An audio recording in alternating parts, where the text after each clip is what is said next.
I mentioned earlier at the top of the program about the 2-year anniversary of the withdrawal from Afghanistan.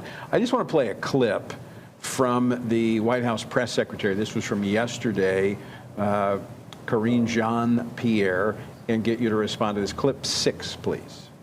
America is no longer is no longer there. Obviously, it is on a stronger footing, more capable to meet our security needs around the world because we are not fighting a ground war in Afghanistan.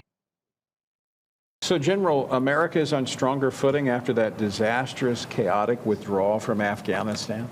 I don't have to tell you, Tony, that she doesn't even believe what she said. I mean, I don't think she knows. This whole administration lives in a fantasy world when they come out with stuff like that. Look, it is time for them to man up. It's time for them to come clean with the American people about the decisions that were made and the decisions that were not made during this evacuation, because it is probably the most embarrassing and worst thing that I have seen in an administration in my life, and it grieves me to see what's going on there. I mean, this week, some of the Gold Star parents on Capitol Hill for a roundtable discussion with the Foreign Affairs Committee, Congressman McCall. Your thoughts on that? Well, let me just tie into what the general is saying, and I don't think it's just that they're a bumbling clown car. I think some of this is intentional. Yeah. And that is what is disturbing. You know, if you would look at across a whole range of their agenda action items, it is to destroy our nation state, you know, our constitutional republic. And so, yeah, I mean, it's just. And if I could just real quickly add to that, I was, of course, in Congress at that time, and our office became heavily involved in trying to evacuate both American citizens and others. And at every step, it was our State Department that was in the way, this administration in the way. And when you talk about it being intentional, it's very difficult to think otherwise. I had just come off of the U.S. Commission on International Religious Freedom, and so there were obviously a lot of people who had converted, had become Christians during the time that America was there at Afghanistan, and those individuals were now going to be targeted by the Taliban. And so we were working, I mean, I was working with different contacts to try to get people out of the country, and you're absolutely right. It was our own government in many ways that were standing in the way. You know, I want to go to this intentionality because I want to go to another topic that continues to be an issue of discussion, and that is the border.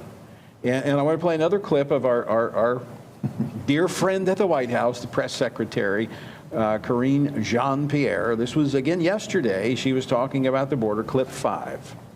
Eric Adams, the New York mayor, is saying about these migrants in New York City, any plan that does not include stopping the flow at the border is a failed plan. So why aren't you guys stopping the flow at the border?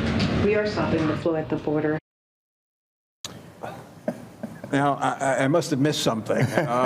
You know, you're former mayor of Cincinnati, major city. You know that you just do not have this type of capacity in your city budgets to absorb hundreds of thousands of people coming into your city, relying on city services. You know, the Democratic mayor's now saying, you got to do something at the border. The press secretary saying, we've stopped the flow at the border. What world is she living in? Look, it is as if she's gone through the looking glass, or she thinks we've gone through the looking glass, and they can just run anything by us. Well, again, I'll stay on the intentionality. These on their watch, there are 5 million aliens that have come into this country. You know, they are destroying the concept of citizenship. And Tony, you know, they believe in one world government, which means that they intentionally destroy our borders. They want a nation without borders, and they want voters without borders. You know, that's right.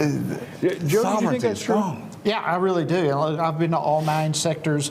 There is nothing closed about our borders right now. It is wide open, and it's gotten worse in recent months. And this is an outright lie. It is misinformation the zenith of misinformation, if not outright lies. I want to stay on this issue, Ken, that you bring up about intentionality.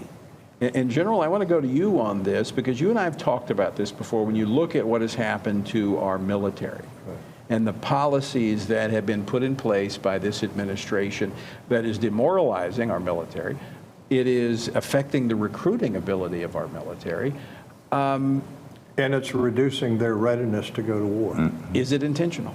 Absolutely, it's intentional. And people don't understand because Americans, most Americans, the overwhelming majority, believe we need a strong military that can defend this nation. But if you're a globalist, if you are a Marxist globalist, you are believing in this one world government that Ken talked about, and that it all comes together when you understand that side of it. And so we want to have a military that is on par with Cuba. That's what it looks like. Yeah. Speaking of the military, I don't want to leave that issue for a moment because this story out yesterday, the Washington Post reporting that Army officials yesterday have brought sexual assault charges against a military doctor in what some are describing as a sprawling case involving at least 23 victims. I'm not going to go into the details, but you can read the story. But my point is this. Why should we be shocked when everything about this administration and the military is your sexual identity, your gender, your sexual expression? And last year, almost 9,000 cases of sexual assault. Should we be surprised by that when everything we are focused on in our military is sex? No, I mean, look, if you look at what the Congress has done, they've contributed to this problem. And I'll tell you how. At the same time, they've sexualized the training and everything else, and the time that's spent doing this. They've also then turned around and taken the authority away from the commanders in the field to deal with it. At one time, if this happened, the commander was responsible for the court-martial or whatever. That's not the case anymore. Well, is it because of the sensitivity to political correctness? We don't want to, because we allow perversion in the military now. What used to be court-martialable, or you certainly get office hours drummed out of the military, now is actually protected behavior. And I'm talking specifically about homosexuality. That's now a protected behavior where it used to get you kicked out of the military. That's right, and if you go back and look at the Uniform Code of Military Justice, you will see that homosexuality was punishable. Any kind of sexual activity that has been normalized was punishable by court-martial. Eventually, there can be no moral standard. And that's what we're seeing is the erosion of all moral standards. Because, I mean, it's also, people don't understand the military is a different life. Yeah. Adultery is a crime in the military. I mean, you can't do those things because it breaks down unit cohesion, trust between officers and their men. The military can't survive in this kind of an environment. No, Tony, and I'll tell you, given the world situation with Russia, China, North Korea, and all the other entities that are threats to us, now is a time when we ought to be looking at how do we have the most ready, the most capable military that we've ever had, and we're doing just the opposite and going the other way because this administration does not care about the readiness of our military, and that's just a fact. The readiness or the moral standards by which they operate. Tony, look, this is very clear. There is a collision course. We have a constitutional republic where God is at the center of our nation and our culture. They, in fact, have at the center of the administrative state. Yeah. And so everything that they do grows dependency on the state. They destroy the family to grow dependency on the state. In many ways, the government takes on Paul talks about this in 2 Thessalonians about the spirit of lawlessness and the rise of the Antichrist. Now, government is not the Antichrist, but I believe as anything sets itself in the place of God, it is advancing the spirit of the Antichrist. And I think once you get there, you have chaos. and because you break down moral order, and that's what government is doing today. I want to play one more clip before we run out of time here, and I do want to go to something that the administration is very good at messaging on, and in the wake of the hurricane that hit Florida, the president's back on his, his trick pony of climate change. Play clip number 1. I don't think anybody can deny the impact of the climate crisis anymore. Just look around. Historic floods, historic floods, more intense droughts, extreme heat, significant wildfires have caused significant damage like we've never seen before. And extreme insanity that we've never seen before. And it's mostly centered in Washington, D.C. Little humor there.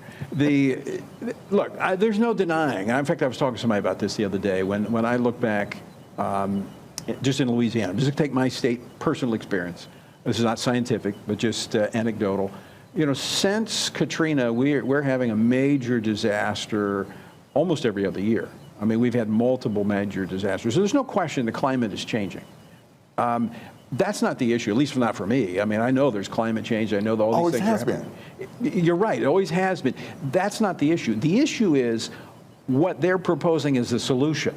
Surrendering our national sovereignty and the citizens giving more power to government. We're talking about the same government that couldn't get COVID right, that wrecked our economy over COVID, threw away billions of dollars to fraudulent entities, and they want us to give them power to change the climate of the globe? Right. Come on. And Jody can underscore this. What they've done, they've moved us from energy independence. You're absolutely right. To energy dependence. You're right. If they want which is a danger. And just think about it. They're so concerned about the climate, but they hug communist China, Yep.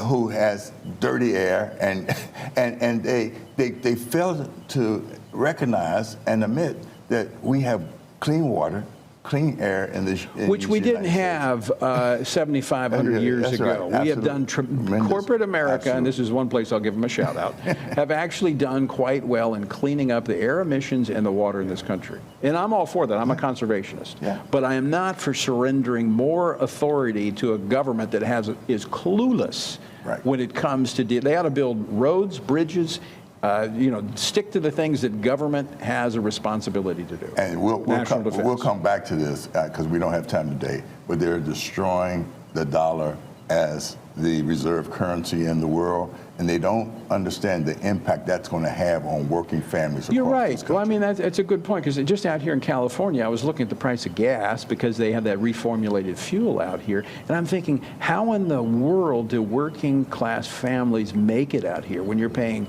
$5, $6 a gallon for gas, and you've got to drive everywhere out here? How do you do it? They talk about championing the poor, and they're trampling on the poor with their love and embracing of the planet as if, it's a religious conviction. And this is the mecca of left-wing policy here. So if it happens here, this is what they'd like to see across the entire country. Well, my all-star panel, we could go on all night, but unfortunately we can't. So thanks so much for joining us.